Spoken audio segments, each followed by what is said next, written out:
ಎಲ್ರಿಗೂ ನಮಸ್ಕಾರ. ನಮ್ಮ ನ್ಯೂಸ್ ಅಲರ್ಟ್ ಯೂಟ್ಯೂಬ್ ಚಾನಲ್ಗೆ ನಿಮಗೆ ಸ್ವಾಗತ. ನಾನು ಚಂದನ್. ಮಂಡ್ಯದಲ್ಲಿ ಒಂದು ಭೀಕರ ದುರಂತ ಘಟನೆ ಇಂದು ಬೆಳಗಿನ ಜಾವ 3:30 ನಡೆದು ಹೋಗಿದೆ.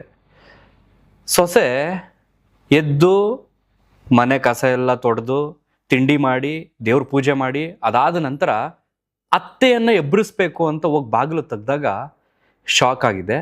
ಶಾಕಲ್ಲಿ ಏನು ಅಂತಂದರೆ ಅತ್ತೆನೂ ಇನ್ನಿಲ್ಲ, ಗಂಡನೂ ಇನ್ನಿಲ್ಲ ಅಂತಾರೆ. ಎಲ್ಲ ಓಡಾಗೋರೆ ಅಂತಲ್ಲ, ಮೃತಪಟ್ಟಿದ್ದಾರೆ ಇಬ್ಬರು ಕೂಡ. ಈ ಕಡೆ ಮಾವ ಎಲ್ಲಿ ಅಂತ ಸುದ್ದಿಯನ್ನ ಬೇರೆಯವರಿಗೆ ಮುಟ್ಟಿಸೋ ಅಷ್ಟರಲ್ಲಿ ಸೊಸೆ ಕಿವಿಗೆ ಇನ್ನೊಂದು ಸುದ್ದಿ, ನಿಮ್ಮ ಮಾವ ನಿಮ್ಮ ಬಟ್ಟೆ ಅಂಗಡಿಯಲ್ಲಿ ಹೋಗ್ಬಿಟ್ಟು ನೇಣ ಹಾಕೊಂಡು ಸೊತಗೋರೆ ಅಂತ. ನಿಜಕ್ಕೂ ಶಾಕ್ ಅಂತ ಅನಿಸ್ತಾ ಇದೆ ನಂಗೆ. ಸಡನ್ ಆಗಿ ಆ ಸುದ್ದಿಯನ್ನು ಕೇಳಿದ ತಕ್ಷಣ ಹೇಗೆ ಸಾಧ್ಯ ಇದು?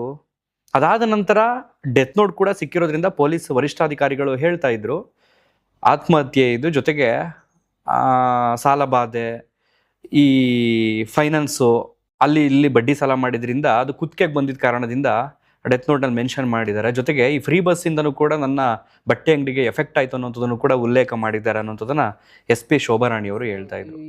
ಇದರಲ್ಲಿ ಬಸ್ಸಸ್ ಫ್ರೀಕ್ವೆಂಟ್ ಅಂದರೆ ಬಸ್ಸಸ್ ಅನುಕೂಲ ಇರೋದ್ರಿಂದ ನನಗೆ ವ್ಯಾಪಾರ ಯಾವುದೂ ಕಡಿಮೆ ಆಗಿತ್ತು, ಆದ್ರಿಂದ ನಾನು ಇದಾಗಿಲ್ಲ ಅಂತ ಕೊಟ್ಟಿದ್ದಾರೆ. ವ್ಯಾಪಾರ ಏನಿದು ಘಟನೆ ಅನ್ನೋದನ್ನ ಡೀಟೇಲ್ ಆಗಿ ನೋಡೋದಾದ್ರೆ, ನಮ್ಮ ಮಂಡ್ಯ ಜಿಲ್ಲೆಯ ನೆಹರು ನಗರ ಅಂತ ಒಂದು ಸಿಟಿ, ಒಂದು ಏರಿಯಾ. ಆ ಏರಿಯಾದಲ್ಲಿ ಒಂದು ಬಾಡಿಗೆ ಮನೆಯಲ್ಲಿ ಪ್ರಭಾಕರ್ ಅನ್ನೋಂಥ ಒಂದು ಕುಟುಂಬ ವಾಸ ಮಾಡ್ತಿರುತ್ತೆ. ಪ್ರಭಾಕರ್ ಅವರ ವಯಸ್ಸು ಬಂದು 65, ಅವ್ರ ಹೆಂಡತಿ ಬಂದು ಜ್ಯೋತಿ ಅಂತ ವಯಸ್ಸು ಬಂದು 55. ಕಳೆದ 1.5 ತಿಂಗಳಿಂದ ಸ್ವಂತ ಮಗನಿಗೆ ಮದುವೆ ಮಾಡಿರ್ತಾರೆ. ಆ ಮಗನ ಹೆಸರು ಬಂದು ಸಂತೋಷ್, ವಯಸ್ಸು 30. ಇನ್ನೊಬ್ಳು ಮಗಳು, ಇವ್ರ ಮಗಳು ಬೆಂಗಳೂರಿನಲ್ಲಿ IT ಕೆಲಸ ಮಾಡ್ತಾ ಇರ್ತಾರೆ, ಅನ್ಮ್ಯಾರಿಡ್ ಅವರು. ಸೊ ಮಗನಿಗೆ ಕಳೆದ ತಿಂಗಳಷ್ಟೇ ಮದುವೆ ಮಾಡಿದ್ದಾರೆ, 1.5 ತಿಂಗಳು ಆಗಿಲ್ಲ. ಸೊಸೆ ಹೊಸ್ದಾಗಿ ಮನೆ ಬಂದಿರ್ತಾರೆ. ಸೊ ಏನಾಯ್ತು ಹಾಗಾದ್ರೆ? ನೆನ್ನೆ ರಾತ್ರಿ 12 ಗಂಟೆ ಒಳಗಡೆ ಇವರು ಒಟ್ಟಿಗೆ ಊಟ ಮಾಡಿದ್ದಾರೆ. ಪ್ರಭಾಕರ್ ಆಗಿರ್ಬೋದು, ಅವ್ರ ಹೆಂಡತಿ ಆಗಿರ್ಬೋದು, ಮಗ ಆಗಿರ್ಬೋದು, ಸೊಸೆ ಆಗಿರ್ಬೋದು, 4 ಜನನು ಒಟ್ಟಿಗೆ ಊಟ ಮಾಡಿ ಮಲಗಿದ್ದಾರೆ. ಆದ್ರೆ ಬೆಳಗಿನ ಜಾವ 3:30 ಪ್ರಭಾಕರ್ ಅವ್ರಿಗೆ ಯಾಕೆ ಈ ತರ ಆಲೋಚನೆ ಬಂತು? ಬದುಕಿಲ್ಲ ಅವರು ಕೇಳೋಣ ಅಂತಂದ್ರೆ, ಡೆತ್ ನೋಟ್ ಬರೆದಿಟ್ಟಿದ್ದಾರೆ. ಡೆತ್ ನೋಟ್ ಬರೆಯೋದಕ್ಕೂ ಮೊದಲು ತನ್ನ ಪತ್ನಿಯನ್ನ, ಸ್ವಂತ ತಾಳಿ ಕಟ್ಟರೆ ಹೆಂಡತಿಯನ್ನ ಹೋಗಿ, ಅಂದ್ರೆ ಗಂಡ ಹೆಂಡತಿ ಸಹಜವಾಗಿ ಈಗ ಅವ್ರ ಗಂಡ ಹೆಂಡತಿ ಸಪ್ರೇಟಾಗಿ ಒಂದು ರೂಮಲ್ಲಿ ಮಲಗಿರ್ತಾರೆ, ಮಗ ಸೊಸೆ ಇನ್ನೊಂದು ರೂಮಲ್ಲಿ ಮಲಗಿರ್ತಾರೆ. 3:30 ಆಸುಪಾಸಿನಲ್ಲಿ ಬೆಳಗಿನ ಜಾವ ತನ್ನ ಹೆಂಡತಿನ ಪಂಚೆಯಲ್ಲಿ ಉಸಿರುಗಡಿಸಿ ಸಾಯಿಸಿದ್ದಾರೆ. ಆ ಸಂದರ್ಭದಲ್ಲಿ ಮಗ ಬಂದನಂತೆ ಆ ರೂಮ್ ಒಳಗಡೆ. ಅಂದ್ರೆ SP ಅವ್ರು ಏನ್ ಹೇಳಿದ್ದಾರೆ ಅದನ್ನ ಮಾತ್ರ ನಾನು ಹೇಳ್ತಿರೋದು. ಅದಾದ್ಮೇಲೆ ಒಂದಷ್ಟು ಕುತೂಹಲ ಹಾಗೇನೆ ಪ್ರಶ್ನೆ ಉಟ್ಕೊಳುತ್ತೆ ಇದರಲ್ಲಿ. ಇದು ಹೆಂಗ್ ಸಾಧ್ಯ ಅನ್ನುವಂಥದ್ದು ನನಗಾಗ್ಬೋದು, ನಿಮ್ಗಾಗ್ಬೋದು ಅನ್ಸುತ್ತೆ. ಮೋಸ್ಟ್ಲಿ ಅವರ ಹೆಂಡತಿನ ಫಸ್ಟ್ ಮರ್ಡರ್ ಮಾಡ್ದಂಗಿದೆ. ತದನಂತರ ಮಗನ ಮಾಡಿ ಆಮೇಲೆ ಅವರು ಮನೆಗೆ ಅಂಗಡಿಗೆ ಹೋಗಿ ಅವರೂ ಸಹ ನೇಣು ಬಿಗ್ಕೊಂಡು ಸತ್ತಿರೋದು ಮೇಲ್ನೋಟ ಕಾಣಿಸ್ತಾ ಇದೆ. ಮಗ ಬಂದಾಗ ಮಗನ್ನು ಕೂಡ ಉಸಿರುಗಡಿಸಿ ಸಾಯಿಸಿ, ಅದಾದ ನಂತರ ಡೆತ್ ನೋಟ್ ಬರೆದಿಟ್ಟು, ಡೆತ್ ನೋಟ್ನಲ್ಲಿ ಒಂದಷ್ಟು ಅಂಶಗಳನ್ನ ಮೆನ್ಷನ್ ಮಾಡಿ, ಯಾವ ಕಾರಣಕ್ಕೆ ಈ ರೀತಿ ಪರಿಸ್ಥಿತಿ ಬಂತು ಅನ್ನೋದನ್ನ ಮೆನ್ಷನ್ ಮಾಡಿ, ಆ ವ್ಯಕ್ತಿ ಕಾಮಧೇನು ಅಂತ ಒಂದು ಬಟ್ಟೆ ಅಂಗಡಿಯನ್ನ ಕೂಡ ಮಂಡ್ಯ ಸಿಟಿಯಲ್ಲಿ ನಡೆಸ್ತಾ ಇರ್ತಾರೆ. ಆ ಬಟ್ಟೆ ಅಂಗಡಿಗೆ ಹೋಗಿ ಬೆಳಗಿನ ಜಾವ ನೇಣ ಹಾಕೊಂಡು ಮೃತಪಟ್ಟಿದ್ದಾರೆ, ಆತ್ಮಹತ್ಯೆ ಮಾಡ್ಕೊಂಡಿದ್ದಾರೆ.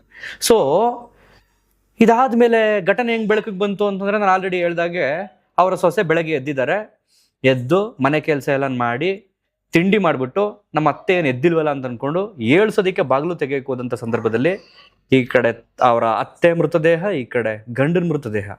ಅದಾದ್ಮೇಲೆ ಆ ಕಡೆ ಈ ಕಡೆ ಎಲ್ಲ ಸುದ್ದಿ ಮೂಡಿಸೋದ್ರಲ್ಲ, ಅವ್ರ ಕಿವಿಗೆ ಇನ್ನೊಂದು ಸುದ್ದಿ, ನಿಮ್ಮ ಮಾವನ ನೇಣಾಕೊಂಡು ಸತ್ತೋಗೋರ್ ಕಣಮ್ಮ ಅಲ್ಲಿ ಅಂತ.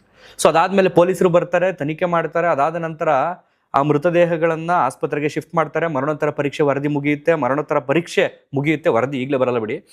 ಮರಣೋತ್ತರ ಪರೀಕ್ಷೆ ಮುಗಿದ ಮೇಲೆ ದೇಹಗಳನ್ನ ಕುಟುಂಬಸ್ಥರಿಗೆ ಹಸ್ತಾಂತರ ಮಾಡ್ತಾರೆ. ಈಗ ನನಗಾಗ್ಬೋದು, ನಿಮ್ಗಾಗ್ಬೋದು, ಯೂಶಲಿ ಒಂದು ಪ್ರಶ್ನೆ ಉಟ್ಕೊಳ್ಳುತ್ತೆ. 3:30 ಸೊಸೆಗೆ ಎಚ್ಚರ ಆಗ್ಲಿಲ್ವಾ? ಅದಕ್ಕೂ ಕಾರಣ ಕೊಟ್ಟಿದ್ದಾರೆ. SP ಅವ್ರು ಹೇಳ್ತಿದ್ರು, ಫ್ಯಾನ್ ಏನೋ ಹಾಕೊಂಡು ಮಲಗಿದ್ರಿಂದ ಫ್ಯಾನ್ ಶಬ್ದಕ್ಕೆ ಹೊರಗಡೆ ಏನ್ ನಡೆದೈತೆ ಅನ್ನೋಂಥದ್ದು ಕೇಳಿಸಿಲ್ವಂತೆ ಅವ್ರಿಗೆ. ಗಾರ್ಡನ್ ಇದ್ರೆಯಲ್ಲಿದ್ರಂತೆ ಆ ಹೆಣ್ಮಗಳು. ಮಲಗಿದ್ರಂತೆ, ಲೇಟ್ ನೈಟ್ ಮಲಗಿರೋದು. 12 o'clock ನಂತರ ಊಟ ಮಾಡಿ ಅವ್ರ ರೂಮಿಂದ ಎದ್ದೋಗಿರೋದು ಯಾವಾಗ ಅಂತ ನನಗೆ ಗೊತ್ತಿಲ್ಲ ಅಂದ್ರು. ಯಾವುದೂ ಶಬ್ದ ಏನು ಬಂದಿಲ್ಲ, ಬಿಕಾಸ್ ಫ್ಯಾನ್ ಇತ್ತು, ಹಂಗಾಗಿ ಶಬ್ದ ನನ್ಗೆ ಗೊತ್ತಾಗಿಲ್ಲ ಅಂತ ಹೇಳಿ. ಹಾಗಾದ್ರೆ ಮಗನಿಗೆ ಕೇಳಿಸ್ತಾ 3:30 ಎಂಥವ್ರಿಗಾದ್ರೂ ಗಾರ್ಡನ್ ಇದ್ರೆಯಾ ಸಮಯ ಅನ್ನೋದು ಬೆಳಗಿನ ಜಾವ ಅಂತ ಬಂದ್ರೆ, 3:30 ಈ ಮೃತ ಯಾರವರು ಪ್ರಭಾಕರ್ ಅನ್ನೋರು ಅವ್ರ ಹೆಂಡತಿನ ಸಾಯಿಸುವಂತ ಸಂದರ್ಭದಲ್ಲಿ ಮಗ ಸಂತೋಷ್ ಇನ್ನೊಂದು ರೂಮ್ನಲ್ಲಿ ಇದ್ದವನು ಸೌಂಡ್ ಕೇಳ್ಕೊಂಡು ಬಂದ, ಅಥವಾ ಕಾಕತಾಳಿಯನ್ನ, ಅಥವಾ ಇಲ್ಲಿ ಬೇರೆ ಏನಾದರೂ ಇದೆಯಾ ತನಿಖೆಯ ನಂತರ ಬಯಲಾಗಬೇಕಾಗುತ್ತೆ. ಯಾಕೆಂತಂದ್ರೆ ತುಂಬಾ ಕೌತುಕ ಇಲ್ಲಿ, ಸರಿಯಾಗಿ ಸ್ಪಷ್ಟವಾದಂಥ ಉತ್ತರಗಳು ಸಿಗ್ತಾ ಇಲ್ಲ. ಈಗಾಗಿದೆ ಅಂತಂದ್ರೆ ಹೌದು ಈಗಾಗಿದೆ ಅಂತ ಹೇಳ್ಬೋದು, ಬಟ್ ಸೊಸೆ ಮಲಗಿದಾಳೆ, ಸೊಸೆಗೆ ಬೆಳಗಿನ ಜಾವ ಎದ್ದು ತಿಂಡಿ ಮಾಡಿ ಅಡುಗೆ ಮಾಡಿ ಅತ್ತೆನ ಹೇಳ್ಸೋಕೋದಾಗ ಸೊಸೆ ಗೊತ್ತಾಗಿರೋದು. ಯಾವುದಾದ್ರೂ ಅತ್ತೆ ಬೆಳಗಿನ ಜಾವ 8 ಗಂಟೆ ತನಕ ಮಲ್ಕೊಳ್ತಾರ? ಇಫ್ ಇನ್ ಕೇಸ್ ಮಲ್ಕೊಂಡ್ರು ಅಂತಂದ್ರೆ ಆರೋಗ್ಯದ ನಿಮಿತ್ತ ಹುಷಾರಿಲ್ದೇ ಇರೋ ಕಾರಣ ಮಲಗಿರ್ಬೋದು. ಬಟ್ ಇವ್ರು ಸೊಸೆ ಅದು ಹೆಂಗೆ ಅನ್ಕೊಂಡ್ರು ನಮ್ಮ ಅತ್ತೆ ಇನ್ನೂ ಮಲಗಿದ್ದಾರೆ ಅಂತ ನನಗಂತೂ ಗೊತ್ತಿಲ್ಲ. ಹಾಗಂತ ನಾನು ಹೆಣ್ಮಗಳ ಮೇಲೆ ಏನೋ ಮಾಡ್ಬಿಟ್ಟಿದ್ದಾಳೆ ಅಂತ ಹೇಳ್ತಿಲ್ಲ. ತನಿಖೆ ಸ್ಪಷ್ಟವಾಗಿ ನಡೀಲಿ ಅನ್ನೋ ಒಂದು ಉದ್ದೇಶದಿಂದ ಹೇಳ್ತಾ ಇದ್ದೀನಿ. ಯಾಕೆಂತಂದ್ರೆ ಸ್ವಯಂ ಪ್ರೇರಿತವಾಗಿ ಅವರೇ ಆತ್ಮಹತ್ಯೆ ಮಾಡ್ಕೊಂಡು ಅವ್ರ ಹೆಂಡತಿನೂ ಕೊಂದ್ರ, ಅವ್ರ ಮಗನೂ ಕೊಂದ್ರ, ಅದು ಗೊತ್ತಾಗುತ್ತೆ ತನಿಖೆ ನಂತರ. ಅಥವಾ ಇದ್ರಲ್ಲಿ ಬೇರೆ ಏನಾದರೂ ಇದೆಯಾ ಅನ್ನುವಂಥದ್ದು ಕೂಡ ಗೊತ್ತಾಗಬೇಕಾಗುತ್ತೆ. ಯಾಕಂತಂದ್ರೆ ತಪ್ಪಿ ಇದ್ಯಾವುದೂ ಆಗಿಲ್ಲ ಅಂತಂದ್ರೆ, ಈ ರೀತಿ ಏನಾದ್ರು ಆಗೈತೆ ಅಂತಂದ್ರೆ ಆತ್ಮಗಳಿಗೆ ಶಾಂತಿ ಸಿಗಬಾರ್ದು. ಸೊ ಹಾಗಾಗಿ ಪೊಲೀಸರ ತನಿಖೆ ಯಾವ ರೀತಿ ಇರುತ್ತೆ ಅನ್ನೋದೇ ತುಂಬಾ ಕ್ಯೂರಿಯಾಸಿಟಿಯನ್ನು ಹುಟ್ಟಾಕಿದೆ.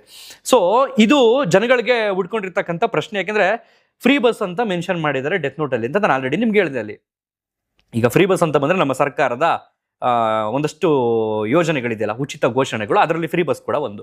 ಮಹಿಳೆಯರಿಗೆ ಉಚಿತ ಬಸ್ಸು ಕರ್ನಾಟಕ ರಾಜ್ಯದೊಳಗಡೆ ಆಧಾರ್ ಕಾರ್ಡ್ ಇತ್ತು ಅಂತಂದ್ರೆ, ಐಡಿ ಕಾರ್ಡ್ ಇತ್ತು ಅಂತಂದ್ರೆ ಎಲ್ಲಿ ಬೇಕಾದರೂ ಓಡಾಡಬಹುದು ಅನ್ನೋದನ್ನ ಕಾಂಗ್ರೆಸ್ ಸರ್ಕಾರ 2023ರಲ್ಲಿ ಅಧಿಕಾರಕ್ಕೆ ಬಂದ ತಕ್ಷಣ ಘೋಷಣೆ ಮಾಡಿದಂತ ಒಂದು ಯೋಜನೆ. ಸೊ ಅದು ಇವ್ರಿಗೆ ಎಫೆಕ್ಟ್ ಆಗೈತೆ ಅನ್ನೋದನ್ನ ಮೆನ್ಷನ್ ಮಾಡಿದ್ದಾರೆ. ಅದು ಯಾವ ರೀತಿ ಅಂತಂದ್ರೆ, ಈಗ ಇವ್ರದ್ದು ಬಟ್ಟೆ ಅಂಗಡಿ ನಡೀತಾ ಇದೆ ಕಾಮಧೇನು ಅಂತ ಮಂಡ್ಯದಲ್ಲಿ. ಸೊ ಮಹಿಳೆಯರು ಇಲ್ಲಿಂದ ಮೈಸೂರಿಗೆ ಹೋಗ್ಬಿಡೋದು, ಬೆಂಗಳೂರಿಗೆ ಹೋಗ್ಬಿಡೋದು ಬಸ್ ಫ್ರೀ ಅನ್ಕೊಂಡು, ಅಲ್ಲಿ ಹೋಲ್ಸೇಲ್ ತಂದ್ಬಿಡೋದು. ಸೊ ನಮ್ಗದು ಹೊಡ್ತ ಆಗಿದೆ ಅದರಿಂದ ಅನ್ನುವಂಥದ್ದು ಈಗ ಫ್ರೀ ಬಸ್ನ ಮೆನ್ಷನ್ ಮಾಡೋದ್ರಿಂದ ನಾವು ಅನ್ಕೋಬೇಕಷ್ಟೇ. ಅವ್ರು ವಿಸ್ತಾರವಾಗಿ ಫ್ರೀ ಬಸ್ನಿಂದ ನನಗೇನೇನು ಎಫೆಕ್ಟ್ ಆಯಿತು ಅನ್ನೋಂಥದ್ದನ್ನ ಮೆನ್ಷನ್ ಮಾಡಿಲ್ಲ. ಫ್ರೀ ಬಸ್ ಕೂಡ ನನ್ನ ಈ ನಿರ್ಧಾರಕ್ಕೆ ಕಾರಣ ಅನ್ನೋಂಥದ್ದನ್ನ ಮೆನ್ಷನ್ ಮಾಡಿದ್ದಾರೆ. ಬಟ್ ಡೆತ್ ನೋಟ್ ಈ ಕ್ಷಣದವರೆಗೂ ಕೂಡ ಪೊಲೀಸರು ರಿಲೀಸ್ ಮಾಡಿಲ್ಲ, ಅದು ಯಾವುದೇ ಮಾಧ್ಯಮದವ್ರಿಗೆ ಸಿಕ್ಕಿಲ್ಲ. ಬಟ್ SP ಅವರು ಬಾಯ್ಬಿಟ್ಟು ಹೇಳಿದ್ದು ಡೆತ್ ನೋಟ್ನಲ್ಲಿ ಇದನ್ನ ಮೆನ್ಷನ್ ಮಾಡಿದ್ದಾರೆ ಅಂತ. ಬಹುಶಃ ಡೆತ್ ನೋಟ್ ಸಿಕ್ಕಿದ್ರೆ ಅದ್ರಲ್ಲಿ ಏನೇನಿದೆ ಅನ್ನೋಂಥದ್ದನ್ನ ಡೀಪ್ ಆಗಿ ನೋಡಿದ್ರೆ ಗೊತ್ತಾಗುತ್ತೆ ಎಷ್ಟು ಬರ್ದಿದ್ದಾರೆ. ಅದು ಅವರದ್ದೇ ಹ್ಯಾಂಡ್ ರೈಟಿಂಗ. ಈಗ ಬಟ್ಟೆ ಅಂಗಡಿ ಇದೆ ಅಂತಂದ್ಮೇಲೆ ಅದ್ರಲ್ಲಿ ಬರ್ದಿರ್ತಾರೆ ಅವರು. ಅಪ್ಪ ಮಗ ಇಬ್ರು ಕೂಡ ಬಟ್ಟೆ ಅಂಗಡಿನ ನೋಡ್ಕೊಳ್ತಿದ್ರಂತೆ. ಒಂದ 4-5 ಅವರ ಮಗ ನೋಡ್ಕೊಂಡ್ರೆ ಇನ್ನೊಂದು 4-5 ಅವರ ಅಪ್ಪ ನೋಡ್ಕೊಳ್ಳೋದು, ಈ ಪ್ರತೀತಿ ನಡೀತಾ ಇತ್ತು ಅವ್ರ ಬಟ್ಟೆ ಅಂಗಡಿನಲ್ಲಿ. ಸೊ ಅಲ್ಲೇ ಅವ್ರ ಹ್ಯಾಂಡ್ ರೈಟಿಂಗ್ ಬಟ್ಟೆ ಅಂಗಡಿಲಿ ಯಾವ್ದಾದ್ರು ಬುಕ್ಕಲ್ಲಿ ಬರ್ದಿರ್ತಕ್ಕಂಥದ್ದು ಸಿಗುತ್ತೆ. ಈ ಡೆತ್ ನೋಟ್ಗೂ ಆ ಡೆತ್ ನೋಟ್ ಇದು ಆ ಬಿಲ್ಗಳಲ್ಲಿ ಇರ್ತಕ್ಕಂಥ ಹ್ಯಾಂಡ್ ರೈಟಿಂಗು ಸೇಮ್ ಮ್ಯಾಚ್ ಆಯ್ತಾ. ಅದರ ಜೊತೆಗೆ ಡೆತ್ ನೋಟ್ನಲ್ಲಿ ಹೆಂಡ್ತಿನೂ ನಾನೇ ಸಾಯಿಸಿದ್ದೀನಿ, ಮಗನೂ ನಾನೇ ಸಾಯಿಸಿದ್ದೀನಿ ಅಂತ ಬರ್ದಿದ್ದಾರಾ, ಇಲ್ಲ ಬರೀ ಹೆಂಡ್ತಿನೇ ನಾನು ಸಾಯಿಸಿದ್ದೀನಿ ಅಂತ ಬರ್ದಿದ್ದಾರಾ, ಮಗನ ಹೆಸರು ಅಲ್ಲಿ ಮೆನ್ಷನ್ ಆಗಿಲ್ವಾ? ಅದು ತುಂಬಾ ಸ್ಪಷ್ಟವಾಗಿ ಗೊತ್ತಾಗಬೇಕಾಗುತ್ತೆ. ಇಫ್ ಇನ್ ಕೇಸ್ ಅವ್ರ ಹೆಂಡ್ತಿನ ಸಾಯಿಸ್ಬಿಟ್ಟು ಅವ್ರು ಹೋಗಿ ನೇಣು ಹಾಕೊಂಡು ಸತ್ತಾಗ ಇಲ್ಲೇನೋರು ಬೇರೆ ಆಗಿರ್ಬೋದು.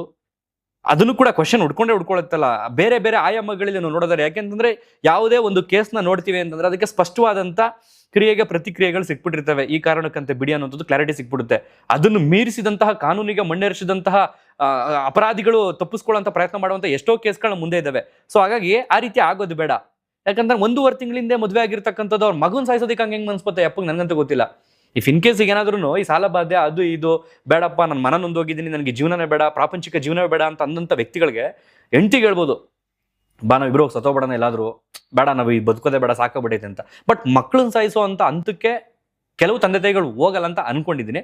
ಬಟ್ ಮಾಧ್ಯಮದವರಲ್ಲಿ SP ಅವ್ರನ್ನ ಪ್ರಶ್ನೆ ಮಾಡ್ತಿರ್ಬೇಕಾದ್ರೆ ಮಗ ಏನೋ ಸ್ವಲ್ಪ ಮೈಂಡ್ ಸರಿ ಇರ್ಲಿಲ್ವಂತೆ, ಅದೇ ನಿಜಾನ ಅಂತ SP ಅವ್ರನ್ನ ಕೇಳಿದಕ್ಕೆ SP ಅವ್ರು ಇನ್ನೂ ಅದಕ್ಕೆ ಸಂಬಂಧಪಟ್ಟಂಗೆ ನಾವು ಇನ್ನೂ ಡೀಟೇಲ್ ತಗೊಂಡಿಲ್ಲ, ತಗೊಳ್ತೀವಿ ಮುಂದಿನ ದಿನಗಳಲ್ಲಿ ಅಂತ ಹೇಳಿದ್ದಾರೆ.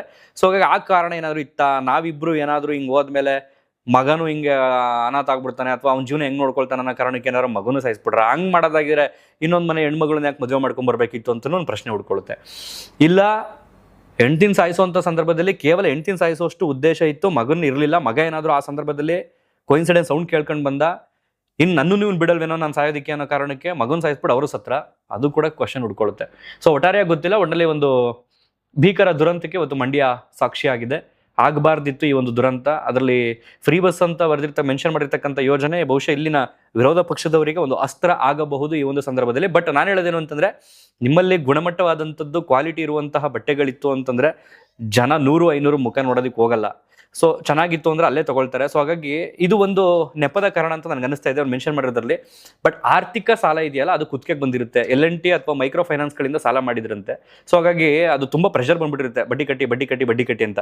ಸೊ ಅದ್ರನ್ನ ತೀರ್ಸಕ್ಕಾಗದೆ ಈ ಒಂದು ಕಾರಣದಿಂದನೂ ಕೂಡ ನನ್ನ ದುಡ್ಡನ್ನು ರಿಕವರಿ ಮಾಡೋಕ್ಕಾಗ್ತಿಲ್ಲ ನನ್ನ ವ್ಯಾಪಾರದಲ್ಲಿ ಅನ್ನೋದನ್ನ ಮೆನ್ಷನ್ ಮಾಡಿರ್ಬೋದು ಅಂತ ನನಗೆ ವೈಯಕ್ತಿಕವಾಗಿ ಅನಿಸ್ತಾ ಇದೆ. ಸೊ ಒಟ್ಟಾರೆಯಾಗಿ ನಮ್ಮ ಮಂಡ್ಯ ಪೊಲೀಸರು ಯಾವ ಚುರುಕಿನಲ್ಲಿ, ಯಾವ ರೀತಿಯಲ್ಲಿ ಈ ಒಂದು ತನಿಖೆಯನ್ನ ಕೈಗೆತ್ಕೊಂಡು ಇದಕ್ಕೆ ಎಂಡ್ ಮಾಡ್ತಾರೆ, ಇದಕ್ಕೆ ಸಂಬಂಧಪಟ್ಟಾಗೆ ತನಿಖೆಯನ್ನ ಮುಕ್ತಾಯಗೊಳಿಸ್ತಾರೆ ಅಂತ ಕಾದು ನೋಡಬೇಕಾಗಿದೆ. ಇದಿಷ್ಟು ಹೇಳ್ತಾ ಈ ಒಂದು ವಿಡಿಯೋವನ್ನ ಮುಗಿಸ್ತಾ ಇದ್ದೀನಿ. ನಿಮ್ಮ ಅನಿಸಿಕೆ ಅಭಿಪ್ರಾಯಗಳನ್ನ ಕಾಮೆಂಟ್ ಬಾಕ್ಸ್ ನಲ್ಲಿ ಬರೆದು ತಿಳಿಸಿ. ಸ್ಪಷ್ಟವಾಗಿ ಹೇಳ್ತಾ ಇದ್ದೀನಿ, ನನಗೆ ಹೊಸದಾಗಿ ಮದುವೆ ಬಂದಿರತಕ್ಕಂಥ ಆ ಹೆಣ್ಮಗು ಮೇಲೆ ಯಾವುದೇ ರೀತಿಯ ಅಪವಾದ ಇಲ್ಲ. ಅದನ್ನು ಹೊರತುಪಡಿಸಿ ಬೇರೆ ಏನಾದರೂ ಇದೆ ಒಳಗಡೆ, ಸಮಥಿಂಗ್ ಏನಾದರೂ ನಡೆದಿರ್ಬೋದಾ ಅನ್ನೋದಷ್ಟೇ ನನ್ನ ಕ್ವಶನ್. ಅದನ್ನ ಹೇಳ್ತಾ ಈ ವಿಡಿಯೋನಲ್ಲಿ ಎಂಡ್ ಮಾಡ್ತಾ ಇದ್ದೀನಿ. ಧನ್ಯವಾದ. Thank you so much.